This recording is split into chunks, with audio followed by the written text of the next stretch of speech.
สบายดีเพื่อนทุกคนเขาเองนี่ซื้อมานั่งสอนสวรรค์พรหมเทพมาจากคณะนิติศาสตร์รัฐศาสตร์ปี 2 ภาคโพพันธ์สากลเขาจะมาอธิบายในหัวบทที่มีชื่อว่า Greener Future Greener Future นั่นหมายถึงอย่าง Greener Future หมายถึงอนาคตสีเขียว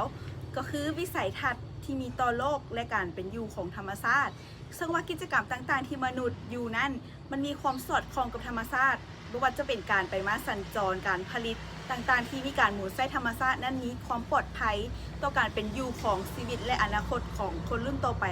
อื่นมดทำมาทำความเข้าใจก่อนว่าสิ่งแวดล้อมธรรมชาตินั่นหมายความว่าอย่างสิ่งแวดล้อมธรรมชาตินั่นคือสิ่งต่างๆที่อยู่อ้อมตัวของเขาทั้งมีชีวิตและบ่มีชีวิตแบ่งออกเป็น2ประเภทได้แก่ 1. สิ่งแวดล้อมตามธรรมชาติตัวอย่างป่าไม้สัตว์ป่าภูเขาดินน้ำ 2. สิ่งแวดล้อมที่มนุษย์สร้างขึ้นตึกอาคารถนนรถโรงจักรโรงงานและอื่นๆในสมัยก่อนการดำรงชีวิตของบรรพบุรุษมนุษย์แม้นมีความใกล้ชิดกับธรรมชาติหลายเพื่อการอยู่รอดแม้นมีการล่าสัตว์เก็บพืชพันธุ์ตามป่ามาเป็นอาหารมีแบบแผนการดำรงชีวิตแบบเร่ร่อนเมื่อสมเทียบใส่กับปัจจุบันจะเห็นได้ชัดเจนว่าแบบแผนการดำรงชีวิตของมนุษย์กับสิ่งแวดล้อมธรรมชาติได้เปลี่ยนแปลงไปซึ่งพยายามควบคุมสิ่งแวดล้อมธรรมชาติให้อำนวยความสะดวกแก่ตนเองอย่างมหาศาลเช่นว่า 1. เป็นปัจจัยทั้ง4ในการดำรงชีวิต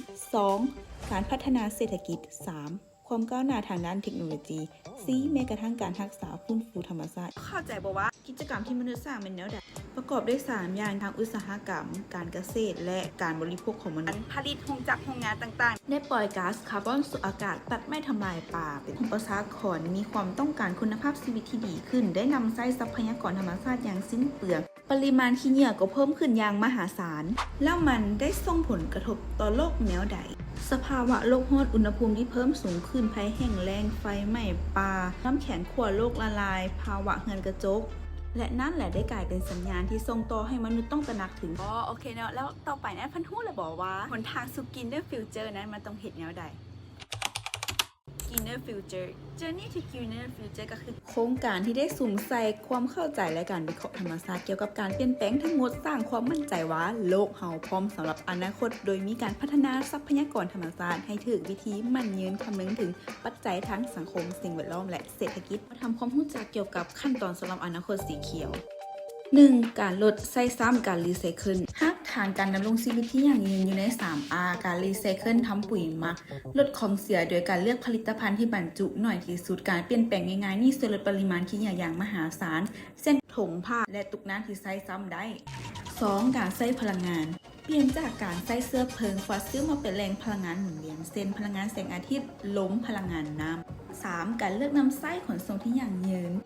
บ่ว่าจะเป็นการย่างขี่รถถีบธรรมดาหรือไฟฟ้าช่วยลดปัญหาการจราจรติดขัดทั้งยังดีต่อสุขภาพการนั่งรถเมล์สาธารณะและอีกทางเลือกหนึ่งก็คือรถไฮบริดหรือรถยนต์ไฟฟ้านั่นเอง 4. การอนุรักษ์น้ำการอนุรักษ์น้ำเป็นส่วนสำคัญของการดำรงชีวิตที่ยั่งยืนเพื่อพิจารณาจากความท้าทายเรื่องการขาดแคลนน้ำทั่วโลกซ่อมแปลงน้ำโดยทันทีที่เห็นการรั่วไหลและปิดน้ำเมื่อบ่ได้ใช้สนับสนุนการนำไส้ผลิตภัณฑ์ตามธรรมชาติผลิตภัณฑ์ทางออร์แกนิกบ่งบอกถึงแนวทางการปฏิบัติด้านการเกษตรที่ยั่งยืนและปราศจากสารเคมี 6. ลดปริมาณการบริโภคเนื้อสัตว์ฮู้บ่ว่าการเลี้ยงสัตว์เป็นส่วนหนึ่งที่ให้เกิดการปล่อยก๊าซเรือนกระจกประมาณ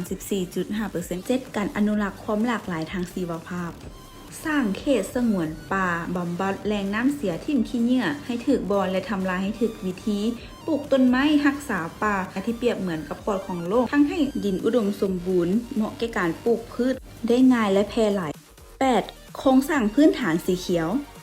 การพัฒนาโครงสร้างพื้นฐานที่เป็นมิตรต่อสิ่งแวดล้อมประหยัดพลังงานและทนทานต่อกับผลกระทบสภาพภูมิอากาศเช่นว่าอาคารสีเขียวการส่งเสริมสาธารณะใช้อุปกรณ์อิเล็กทรอนิกส์ที่ประหยัดพลังงาน